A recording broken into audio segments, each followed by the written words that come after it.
All right, welcome to Security Guy Radio at Black Hat 2016. What's your name, sir? My name is Christopher Budd. I'm a Global Threat Communications Manager with TrendMicro. And TrendMicro's been around a long time. So It's about 27 years. Yeah, it's a name brand. It is. And what was TrendMicro doing 27 years ago when all this stuff started?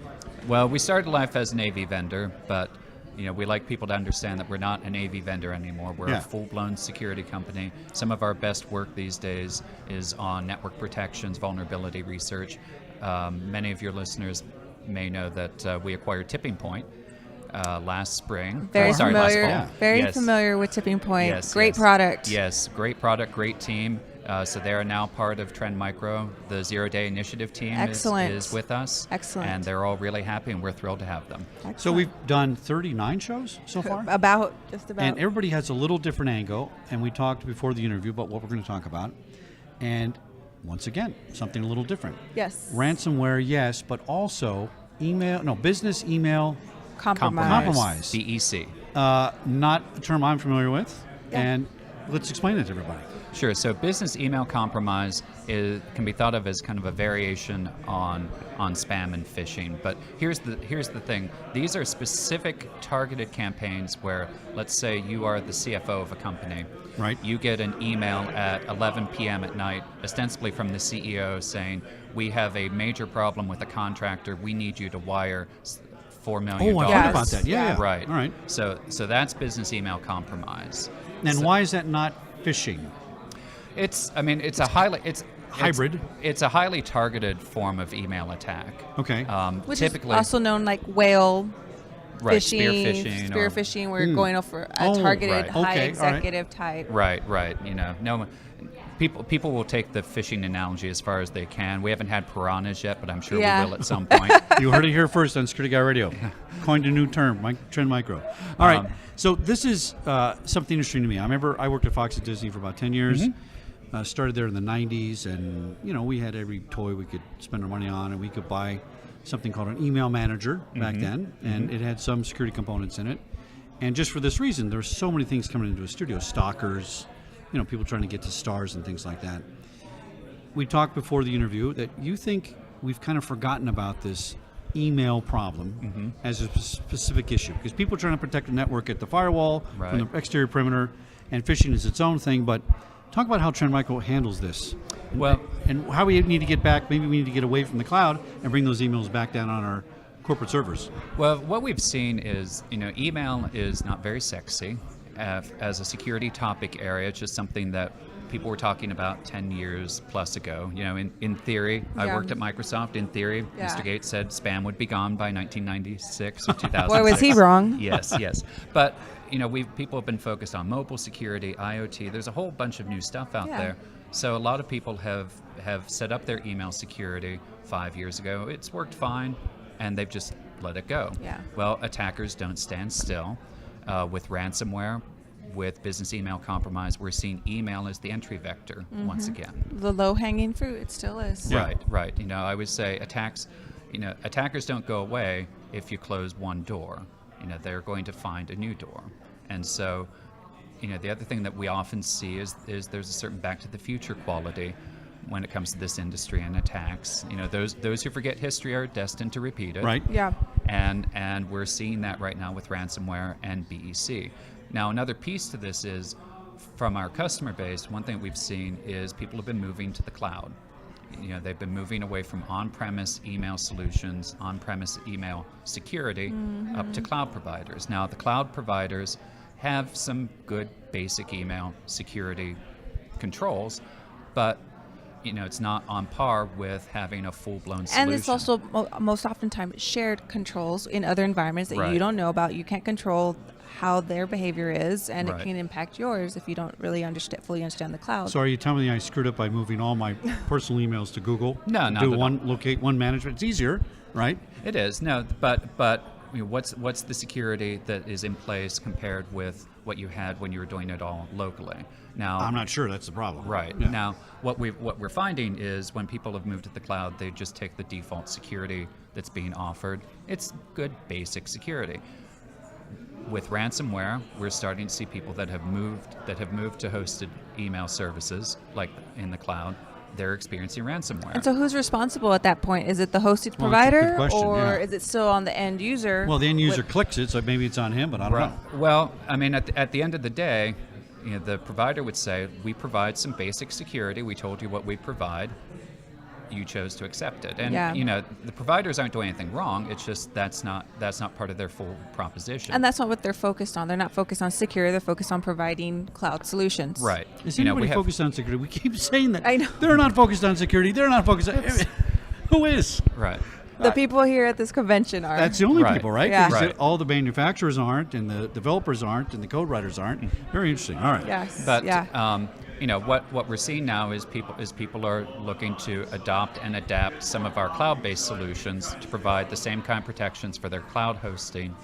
Let's talk about those products. Sure. What are those products and what do they entail? So there are things like our InterScan gateway. They provide a high level of customization that can help secure your environment. So for instance, you can script so that let's go to business email compromise. You can script so that an email that has the CEO's display name but comes in from the outside doesn't get shown, doesn't get that's a good delivered. one. No, interesting. I mean that's a level of granularity that the cloud services just don't provide. Now another key thing to kind of call out too, when we talk about Back to the Future, remember macro malware? Yes. It's back. Really? Yes, in the past year and a half. Can you describe what micro malware is to the cloud? So macro malware is, say, a Word document or an Excel spreadsheet that has macros embedded. Yeah. The Melissa virus. Exactly, That the was Melissa terrible. virus. Oh my God, that contaminated the whole studio. Right. Yeah. I was at Microsoft when Melissa and I Love You came out. Yes, I Now- love you. And yeah. Now, Aurora. Yeah. Now, here's the thing. In the wake of that, Microsoft introduced security controls that protect by disabling macros through email. What we've seen is that attackers are going back to macro That's interesting. viruses. The key thing is those security controls are still there. What's happening is the No attackers. one's checking for the macros anymore. Well, actually, the people that are receiving them are being instructed on how to disable the security controls so that the macro virus can propagate. Interesting. Interesting. It's the first time we've heard about that. Yeah. Another Security Guy Radio exclusive. Yep. Maybe.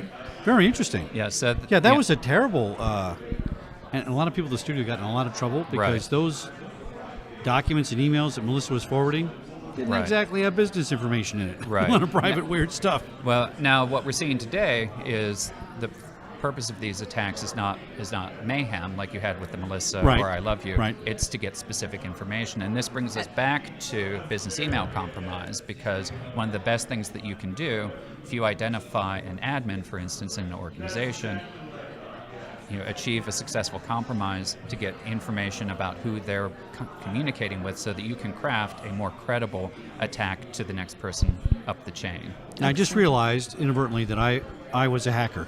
Okay. Because when I did investigations back at the studios, I go into Microsoft Outlook, I changed my display name to Sharice Gutierrez. Yeah. It's called and spoofing. I'd send it off, and people would reply to me like Sharice, and I'd get all kinds of information out of them.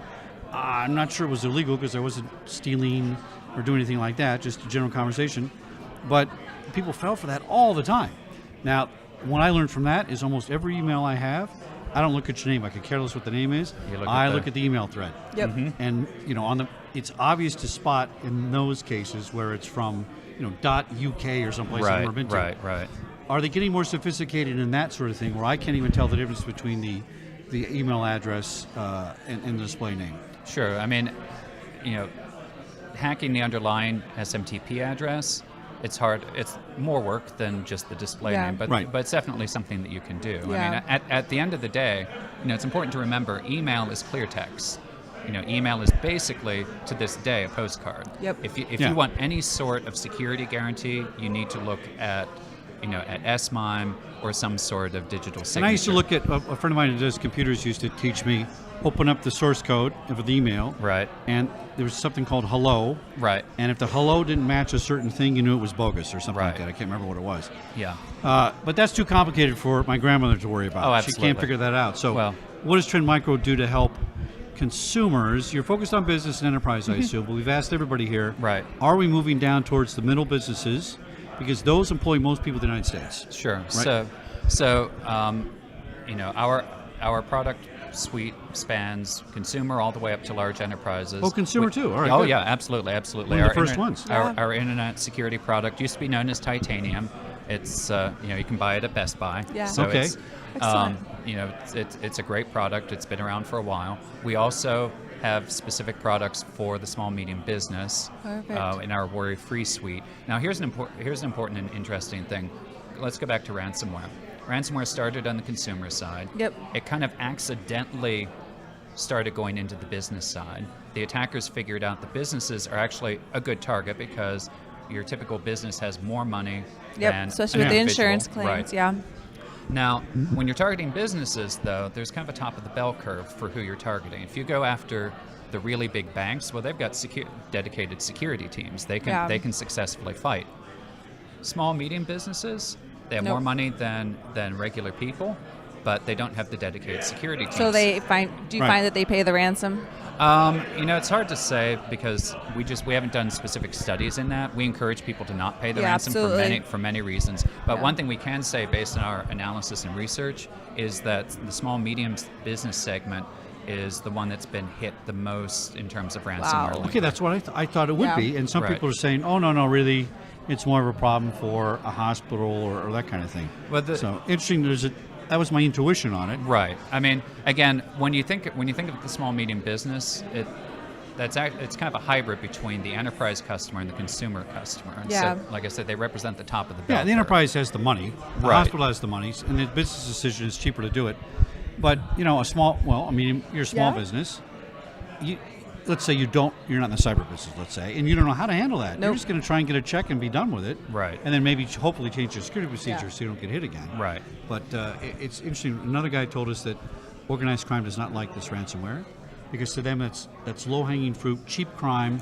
We want to go after billions of dollars, and you guys are making us look bad with these $1,500 attacks. So there's some inner fighting in the criminal world about this kind of Yeah. thing. Very interesting. It could be, but the other thing that I would say is, critical that people don't pay the ransom, because at the end of the day, They'll come you have back. no guarantee that they're actually going to give you Right. what That's you, very true. Right. We heard of one story that it was a complete bluff. Right. Yeah. Or they'll give you some back and then ask for more. We've got a case of a hospital where they paid the ransom once. We're told, here's some of your files, now pay us more. They decided to stop sending good money after bad Right. there. We also have stories of organizations that pay the ransom, get their files back, and then are promptly reattacked and Yep, reinfected. absolutely. Yeah. So, Well, in a quick succession, so they don't have time to fortify. right. Okay, right. interesting. And and another thing, when we're talking about small medium businesses, I was going to say, we're also talking about organizations that may still be running Windows XP. Absolutely. I And- liked XP. Oh, Very yeah, stable. Yeah, I helped ship Windows XP. It was a great product. I helped patch it. I shipped the first security patch, but all good things must come to an end. Yeah. And if you've got Windows XP, please get rid of it. Excellent. Website one more time, trendmicro.com. Yes. And your name and title.